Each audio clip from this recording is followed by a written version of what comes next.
ನಮಸ್ಕಾರ ವೀಕ್ಷಕರೇ, ಸೆವೆಂತ್ ಗೇರ್ಗೆ ಸ್ವಾಗತ.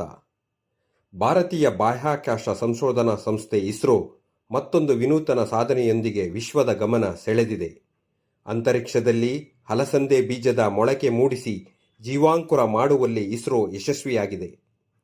ಕಡಿಮೆ ಗುರುತು ಆಕರ್ಷಣ ಪ್ರದೇಶದಲ್ಲಿ ಬೀಜದ ಮೊಳಕೆ ಮೂಡಿಸುವ ಮೊಟ್ಟ ಮೊದಲ ಪ್ರಯೋಗ ಇದಾಗಿದ್ದು, ಅಂತರಿಕ್ಷದಲ್ಲಿ ಗಿಡಗಳು ಹೇಗೆ ಬೆಳೆಯುತ್ತವೆ ಎಂಬ ಬಗ್ಗೆ ಸಂಶೋಧನೆಗೆ ಇದು ದಾರಿ ಮಾಡಿದೆ.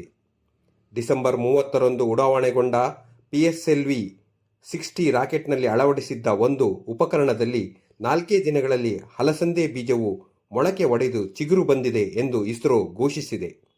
ಒಂದು ಬಾಕ್ಸ್ನಲ್ಲಿ 8 ಹಲಸಂದೆ ಬೀಜ, ಆಮ್ಲಜನಕ, ಇಂಗಾಲದ ಡೈಆಕ್ಸೈಡ್ ಮತ್ತು ತೇವಾಂಶವನ್ನು ರಾಕೆಟ್ನಲ್ಲಿ ಕಳಿಸಿ ಅದರ ಮೇಲೆ ನಿಗಾ ಇಡಲಾಗಿತ್ತು.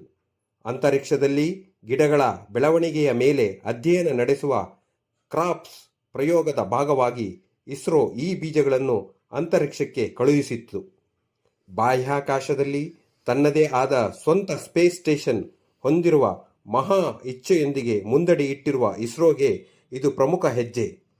ಅಂತರಿಕ್ಷಯಾನಿಗಳು ಬಾಹ್ಯಾಕಾಶದಲ್ಲಿ ಕೆಲವು ದಿನಗಳು ಉಳಿದುಕೊಂಡಾಗ ಅವರಿಗೆ ಪೌಷ್ಟಿಕ ಆಹಾರದ ಅವಶ್ಯಕತೆ ಇರುತ್ತದೆ. ಹಾಗಾಗಿ ಸಸ್ಯ ಬೆಳೆಯುವ ಈ ತಂತ್ರಜ್ಞಾನ ಅತ್ಯಂತ ಪ್ರಮುಖ ಹೆಜ್ಜೆ.